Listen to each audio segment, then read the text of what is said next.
to give you the confidence to deploy this out to your entire team. In addition to that, your username and password is going to also produce an audit trail. So anything that touches accounting in the system, it's going to be date stamped and user stamped. So, as we kind of go through this presentation today, it is reassuring for you to know that everything that touches accounting is going to be auditable, date stamped, user stamped. Again, protecting your asset, which is your company. So that's a little bit about security. Also, Sage, when they redeveloped this product, they really put an emphasis on ease of use. And so there are a couple of different ways that you as an end user can navigate through the product. So, for example, if you're a system administrator or someone who has complete access to the product, you may want to navigate using this system menu right here. And the reason being is it's a very intuitive way to navigate through the product and access certain areas that you may need to do some work in. And then for those of you who are doing a very focused job, say a project manager, there's what's called the My Menu. And what the My Menu is it gives the individual end user, the person, the ability to tailor their menu to meet their needs. So if I don't have access to certain things or I don't really care to see certain things on my menu, I, as the end user, have the ability to just turn them off. Now again, this does not circumvent security. It just gives me a more consolidated view on what I'm navigating in the product. Then the last way is more of a visual method. And if you're looking at my screen, you can see that I kind of built one, a workflow for our webinar today. And so if I wanted to, I could hide this menu over here, which I'll do. And I've got a series of tabs up here at the top. Again, just giving you a visual way to navigate through this software and really allows you guys as companies to craft custom workflows that fit your business needs. And by the way, they're really easy to do. Just click on the tab where I want to create my workflow. Click here, just indicating that I'm ready to create this custom workflow, and then just drag and drop shortcuts to data entry screens, reports. I can relabel these. So again, just really enhancing the way that your organizations can navigate through this product and really standardize the way you guys do things. We can even create shortcuts to other things other than Sage items. So for example, I just created a quick shortcut to a Word doc. It could be a PowerPoint, a spreadsheet, a PDF, things that you want to keep just really close to you at all times. We can create shortcuts to those. Let's talk a little bit about reporting because one of the key elements to gaining control over your project is just having the right means of reporting and getting data in front of you so that you can make good, educated business decisions. So we really have three different methods to manage your information. The first one being is the reports. And we're going to look at different versions of reports as we go through this today. But let's just take a look at one in particular. We call it a bonding report.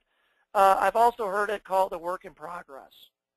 And when I go pull up a report, the first thing you can notice is I can filter the information that is going to be contained on the report. And so when I go and pull this report up to the screen here, it gives me, I guess, what you would call a work in progress schedule. Now, when we produce reports in the system, Sage really likes to emphasize the fact that these reports, for the most part, probably about 90% of our reports, are very interactive. And so what do we mean by that? Well, what we mean is not only can you drill down into this data. So say, for example, I'm looking at this job, the record residence, and I'm looking across here, and I'm curious about what the costs are that make up this $32,000. And so we can just double-click and drill into that data. Now that's called the sub-report, and what I did is I drilled down in that information. But what we mean by interacting with this information is I can go a step further. So if I wanted to instead also see, hey, what is this specific cost? I can further drill down, and yes, I can go all the way into that source transaction. In this case, that AP invoice record that made up that particular cost. And with our ability to hold attachments on these records, be it a change order, an AP invoice, doesn't really matter what record type we're in, I can actually scan, in this case, a copy of the invoice and pull a copy of that up. So again, we started off in a very high-level report and very easily found ourselves all the way down to the actual invoice and the copy of the invoice, if that's what we wanted to look at. Close out, and end up right back where I started.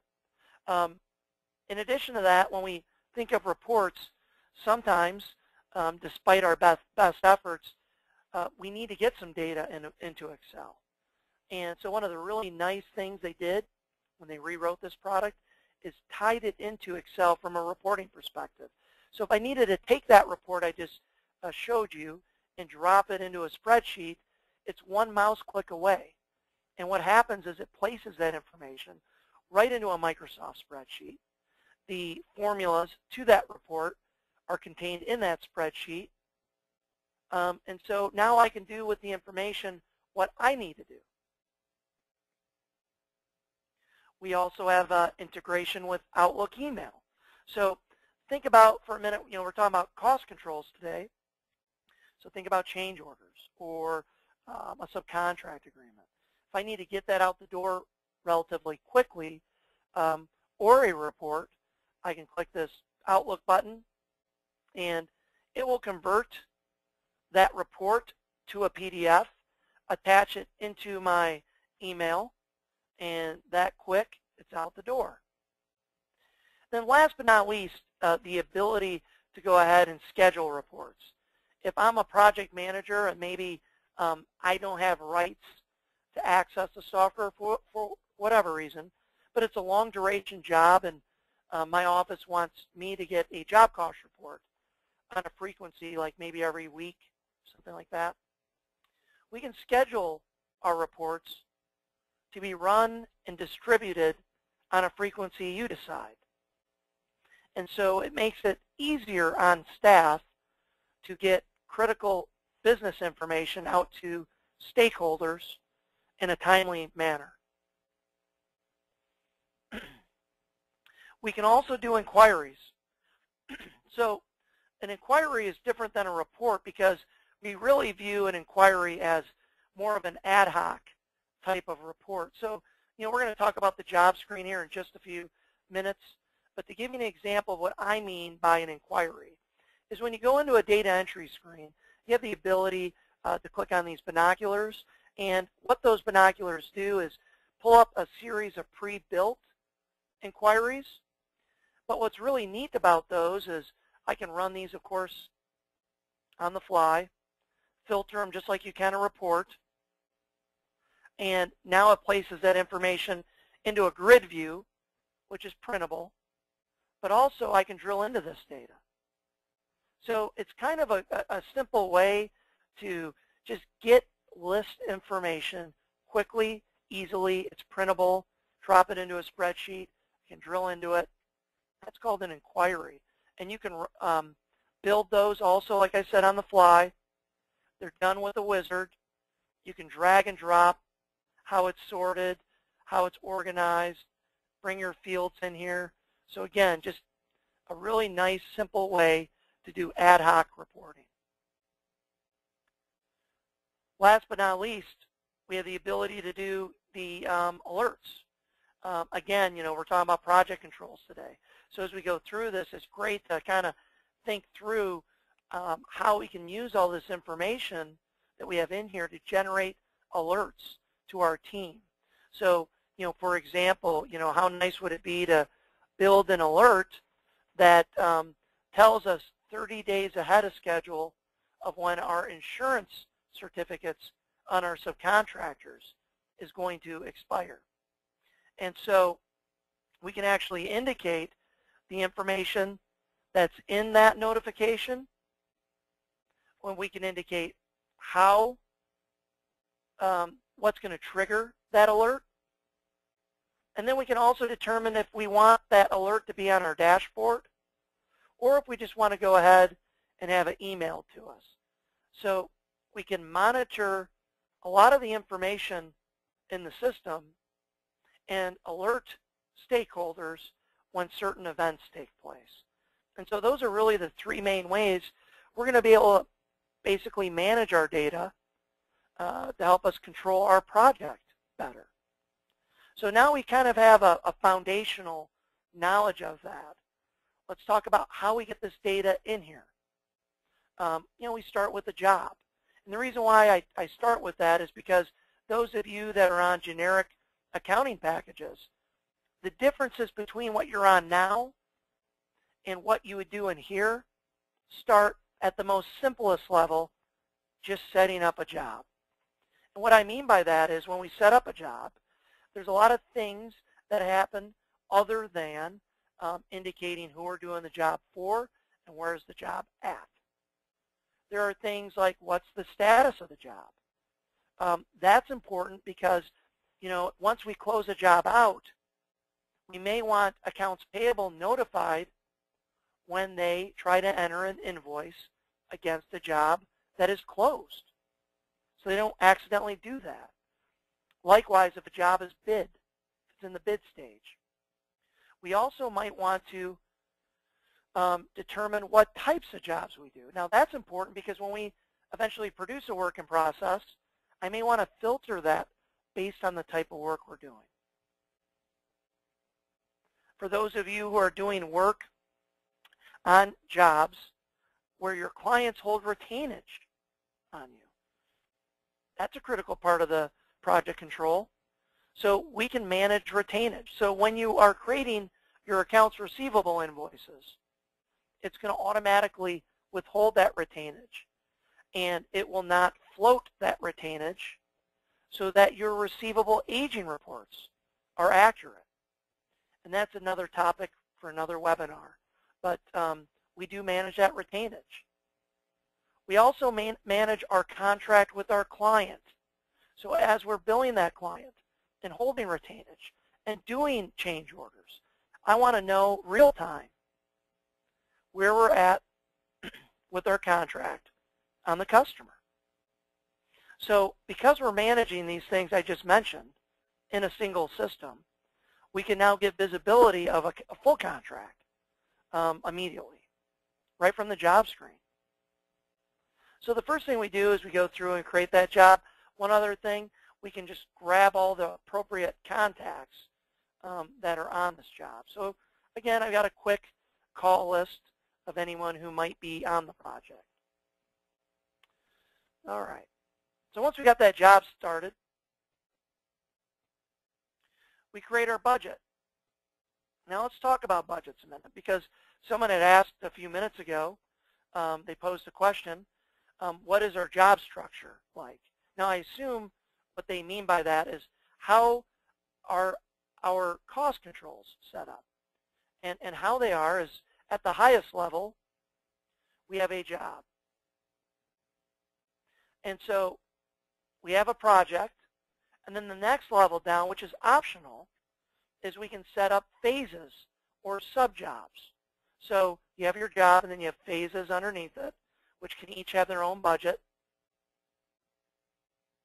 And then at the actual budget level, you have divisions, cost codes that sit within those divisions, and each cost code is broken down to type. And that is the structure of what's available to you inside of our job cost. Now let's talk about budgets.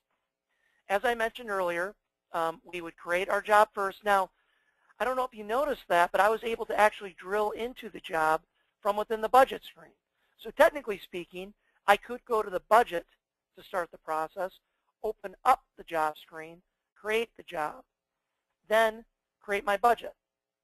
And you can also copy and paste from Excel, and you can also import in a template if you would like. Our budgets are organized, like I mentioned, by cost code and cost type. You can grab your budgets from a pick list, so I can create a master list of cost codes and just pick the important cost codes for this particular job. Now, you may stay tuned for some of our other webinars because we have a fully integrated estimating system as well, and if you happen to be using that, that will drive your budget for you so that you don't have to come in here and create one on the fly. It will actually produce one for you out of the estimate. It's an optional module, so if you don't have it or don't care to use it, I still have the ability to come in here and create a budget. Now, from a project control perspective, once we've got our budget entered and we're in agreement that this is going to be our budget for the job, I can do a couple of things here. First off, I can set the budget. And by setting that budget, basically what that means is that moves that budget we were just looking at over to our original budget. And so that way, we've got kind of a set budget for historical purposes for us to go back and look at later. Then over here, this now becomes what's called our actual budget. In addition to that, we can lock this budget down. Now, what that means is I'm controlling who can come into the budget and actually physically change the budget. If they don't have security rights to unlock the budget, then the only other method they have available to them to change the budget is through a change order. And of course, that's great because that produces an audit trail of budget changes. So we have those abilities. You may or may not want to take advantage of them. They're optional, but they are put there to help you gain some control over your budget.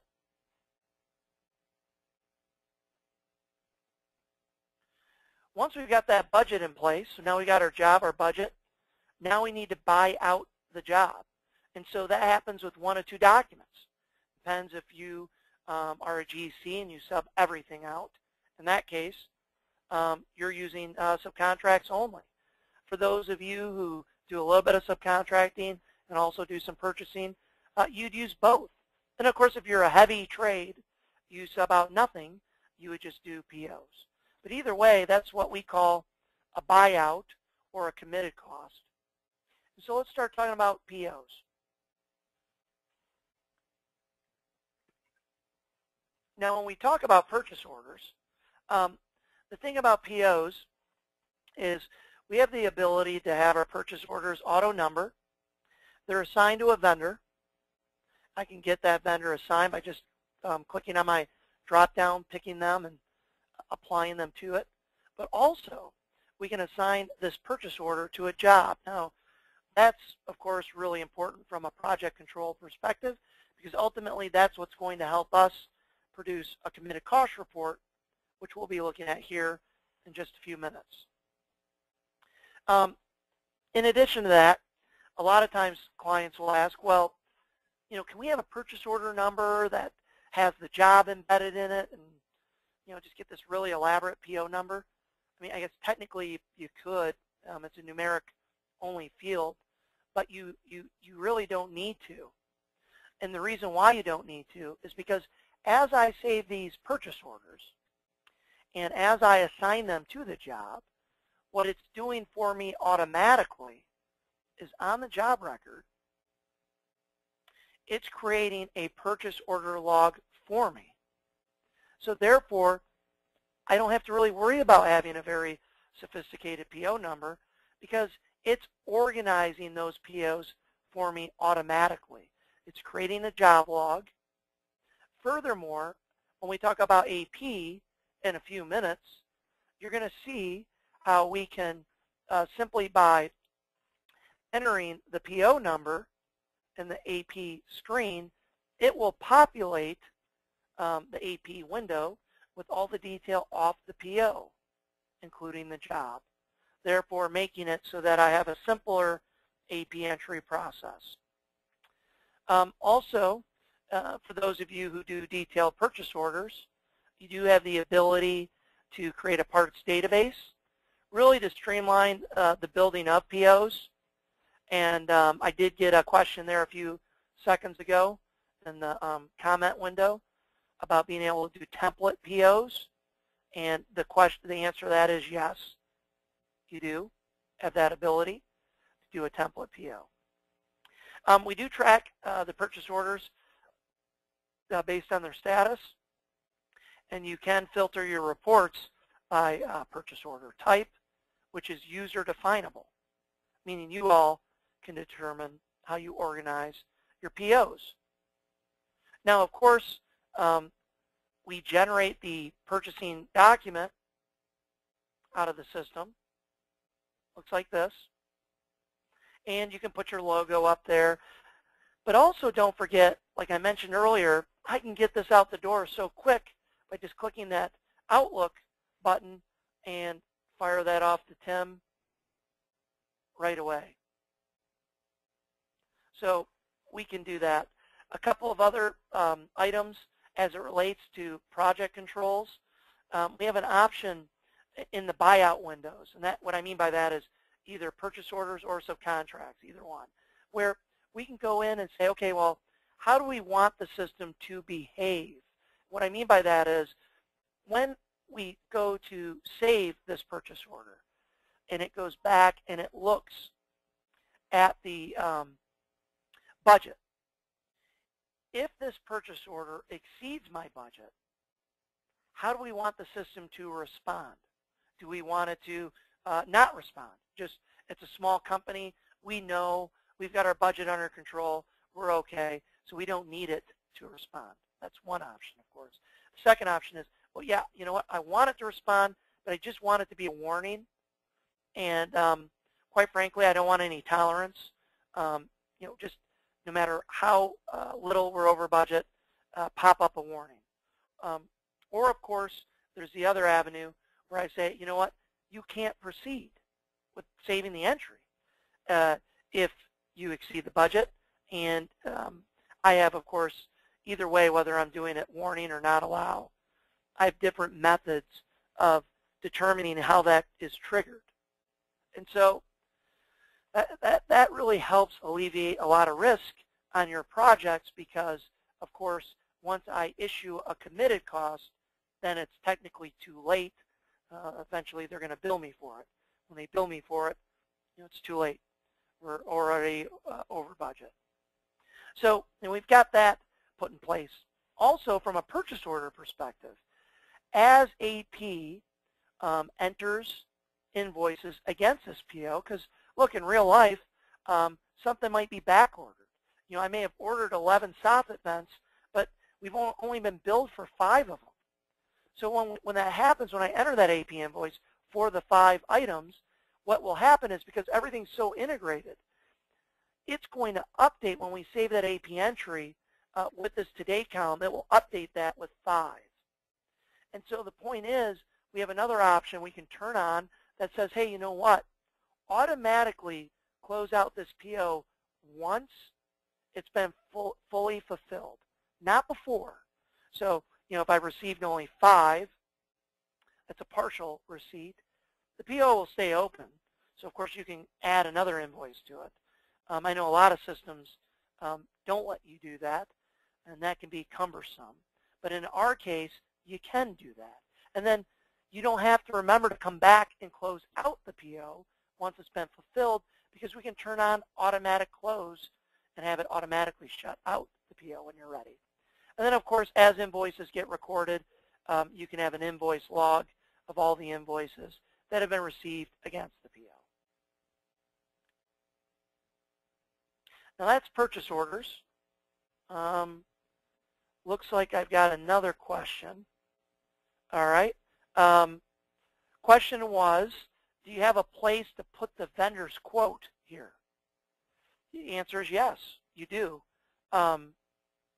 Here under attachments, I can put really any supporting documentation.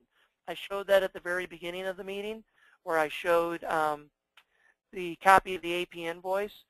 Likewise here, I could go ahead and put a copy of the vendor's quote here as well. Good question. Okay, so let's talk a little bit about subcontracts because, of course, those are handled a little bit differently. So when we talk about subcontracts, first off, when I try to enter a new commitment,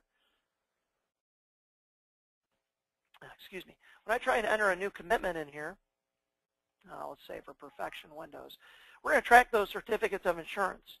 I know one of the things we were wanting to talk about today is vendor compliance, and we're big on that. So if a vendor is out of compliance, we need to be notified of that. So when I go enter a commitment for a vendor, like a subcontract, it will warn us if their certificate of insurance is expired. Now, when I pull up a subcontract here, a couple of other things we can do. Just like the POs, as I record subcontracts in here, we are getting a real-time subcontract log. And so we always have visibility on all of our subcontracts on the project with a couple clicks of a mouse.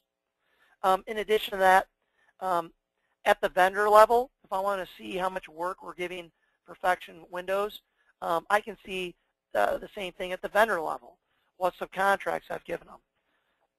Open POs, closed POs. In other words, I've got complete visibility of how we're doing business with this vendor, including their certificates of insurance. In addition to that, like the job screen, on the subcontract screen, we can elect to hold retainage. And what's great about that is you all can determine that per job and per subcontract. So Perfection Windows, they may be new to us, so we're going to hold retainage on them. But everyone else on the job, they've been around for a long time, so we're not going to. And so this is flexible enough to allow you to do that.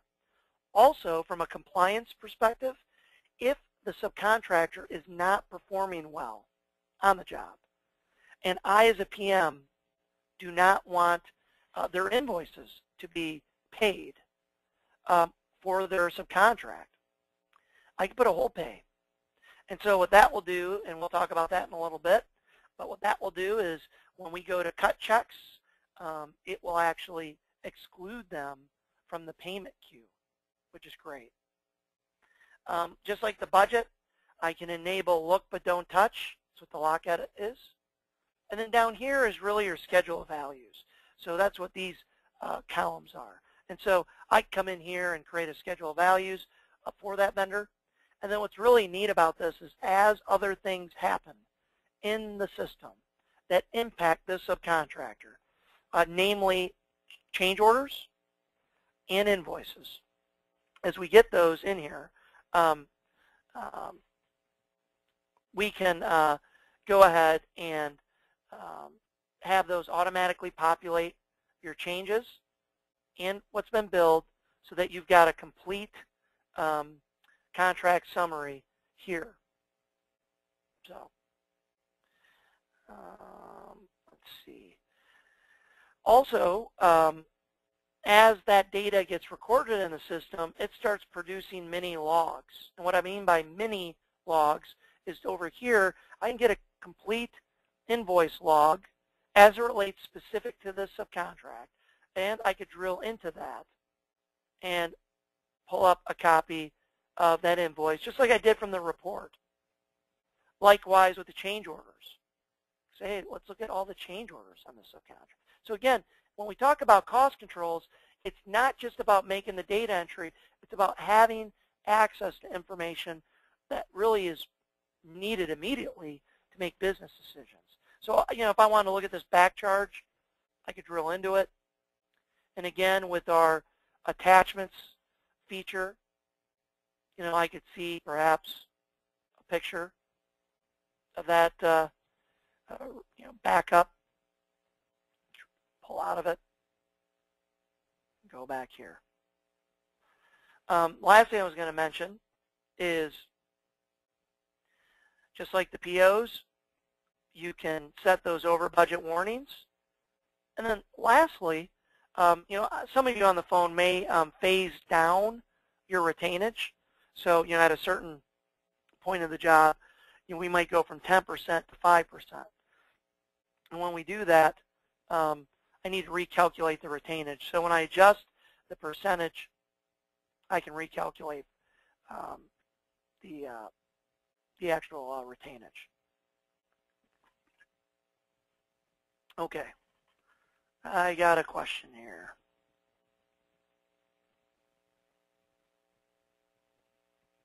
Oh, okay. One other one.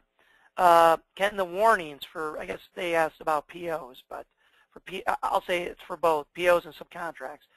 That's a global setting. That's not an individual setting. So, meaning you'll set that up one time and forget about it. And you have to be an administrator to set that up.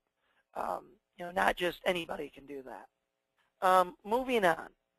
Now that we've gotten our committed costs recorded, golly, wouldn't it be nice just to see that in a report? So we can do that through a committed cost report. Now, we have different iterations of it.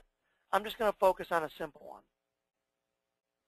And so here we've got our budget by cost code.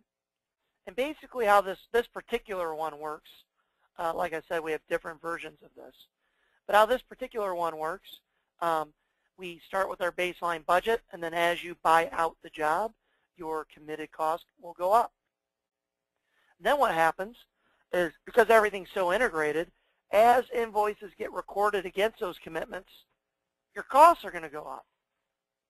Well, as those costs go up, any of those costs that are tied to a commitment relieve our commitments.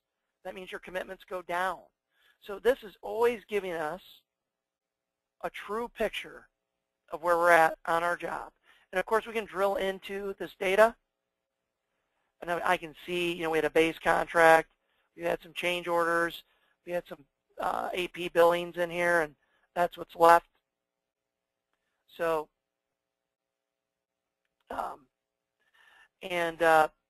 we can drill into this even further if we want to, all the way down to that contract.